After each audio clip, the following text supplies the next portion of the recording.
everyone, and welcome to the channel.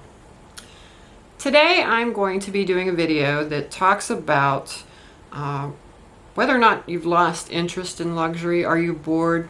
And this was originally a subject brought up by Winnie LV, and then she had tagged or asked the community if they would do their opinion on it, and Jamie over at James Jam did it as well, and then she tagged a couple of us because she wanted to hear what our opinion was. And it really is a very interesting subject to talk about.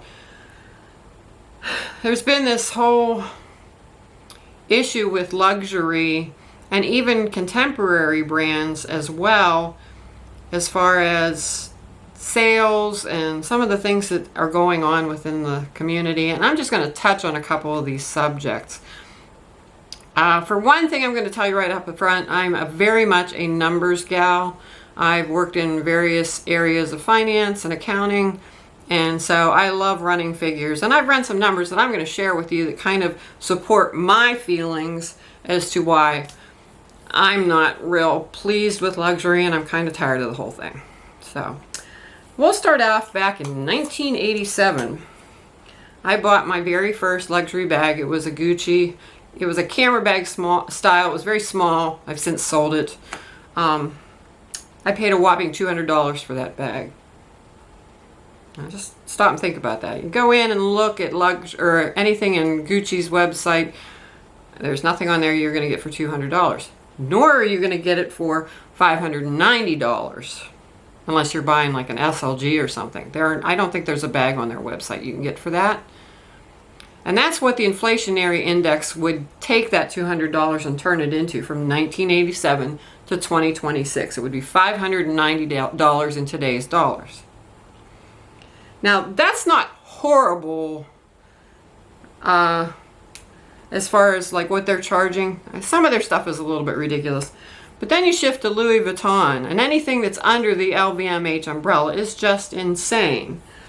In 2005, a Speedy 25 was selling for $550. And I know this for fact because I had really looked at them, because I did end up buying the Cherry Speedy of the Murakami edition for $995.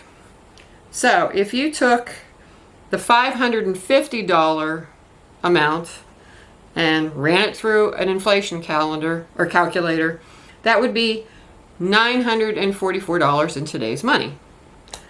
Well, we all know Speedy 25 is not selling for $944. I just looked today. Now granted, there's a strap, but that's not going to make up the difference. $1,980. It's more than double what it should be. Another example is the Cherry Speedy. I paid $995 for that in 2005. In 2026, if you accounted for inflation, that would be $1,707. There's nothing you're going to get like that on the Louis Vuitton website. The last edition of the Murakami bags in the size 25, $3,350. That's almost double what it should be. Keep in mind, too, we haven't had a minimum wage increase in the United States since 2009. Now, individual states have overruled that and made changes to it, but not only are people not getting better wages at minimum wage, nobody's getting better wages. That disparity gap keeps getting bigger and bigger and bigger. It also doesn't help we had the Dior scandal where we found out that they had people working in back rooms from out of the country that they were working in. They were illegal. They were under inhumane conditions for a bag that cost them $57 to make, and they're selling for thousands. You also have the Balenciaga scandal, which we have all discussed. I'm not going to even go into that one. That was probably one of the most disgusting things. Those factors really have played in my disappointment and disinterest in luxury brands. I just am not going to play those games. I am not paying those kind of money, or kind of monies, for Bernard Arnault to go and buy another yacht with. I'm sorry. I think the whole LVMH situation is kind of disgusting, personally. You want to buy one of those bags, you do you. I'm not telling you how to spend your money. I'm just saying, from my standpoint, that's why I'm not really interested anymore. The other issue is environmental. They're over-making bags. We know this. Some of them, they're making ridiculous amounts of bags, and that doesn't even just apply to luxury. And then there's reports of them actually destroying the leftovers that they can't sell. That's disgusting. Instead, you know, find a better method for your inventory flow so you're not having to do that. You know, we've heard stories of them slashing bags. I've watched a couple videos of people, and this is more for mid-range bags and contemporary, but they're going into these dumpsters behind stores like, say, TJ Maxx and others, and the merchandise that's thrown out, they're slashing it or writing on it with Sharpie, and I don't know, that really turns me off.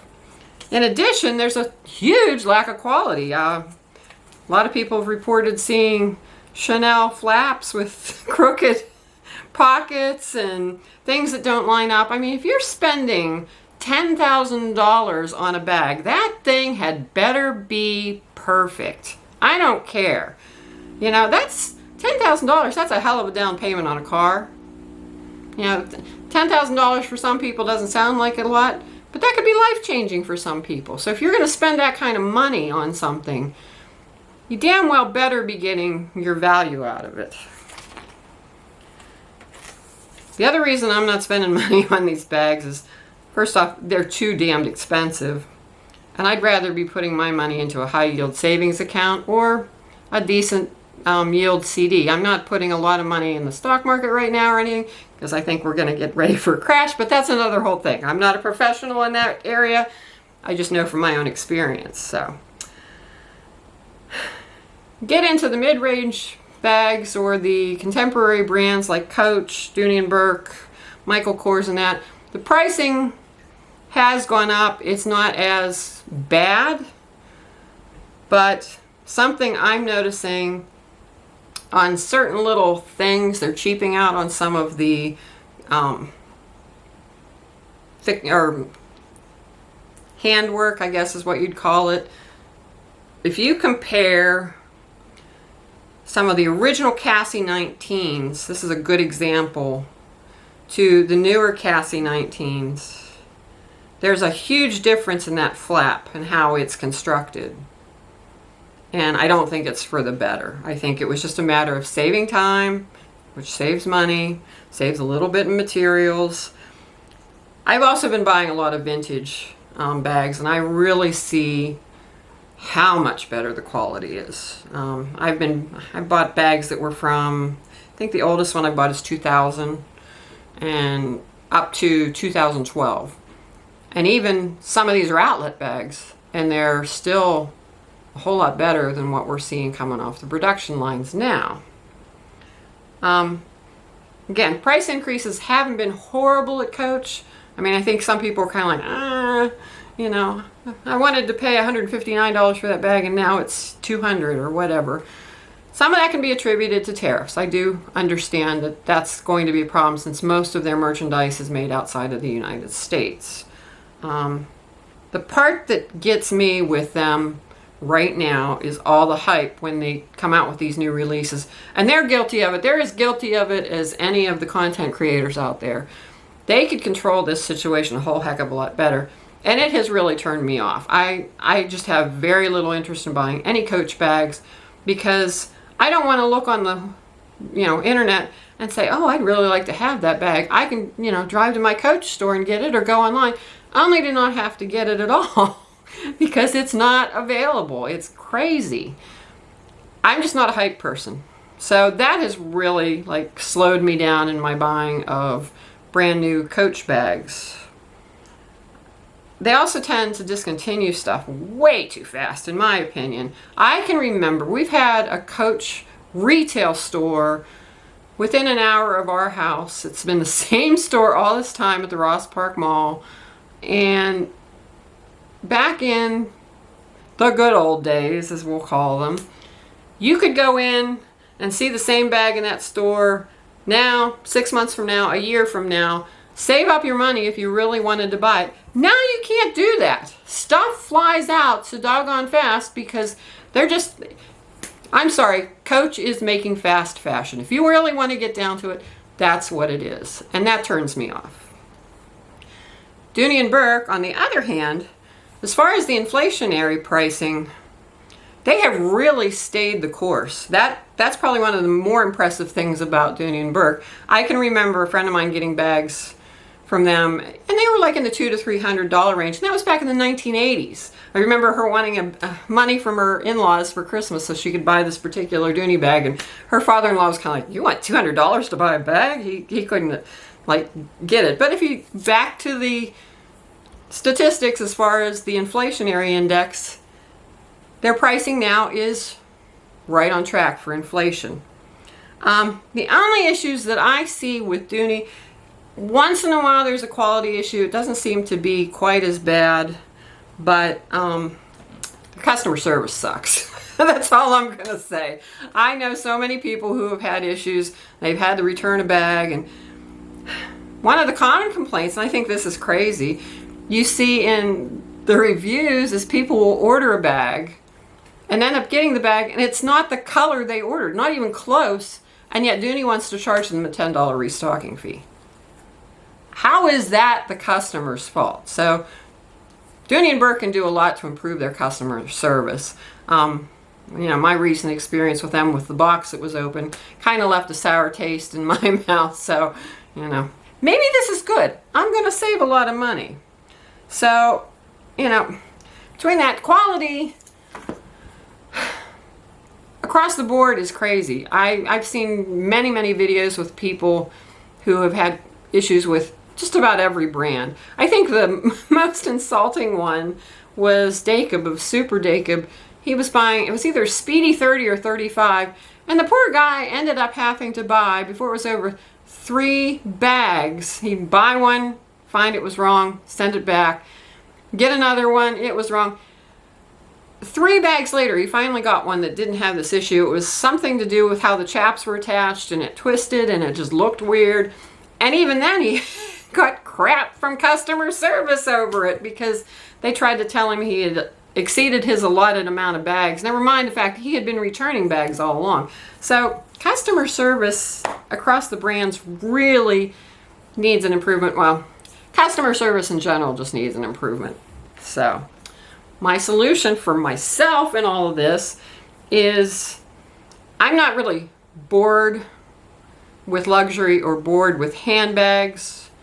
I'm bored with the crap. That's it. So I've started buying a lot of vintage bags. I've been going through and finding ones that I had admired in the past. I've recently picked up, this is just since the first of the year. You all saw the videos I did about those 3 Dooney and Burke front pocket satchels. Awesome bags. Quality is fantastic on those. Picked up a Coach bag that I haven't shown yet because it goes with a story, but I'll make sure I tell you. Stunning bag. When I got it, I was just like blown away at the quality on that. And that's 2009. I've since bought a Willis as of the new year, and it's in beautiful shape. The bags were made to last because people didn't have money to waste back then. And I think these companies need to wake up and smell the coffee, or they're going to be left in the dark because the customer's getting tired of it. A lot of people just don't have the money to spend now. So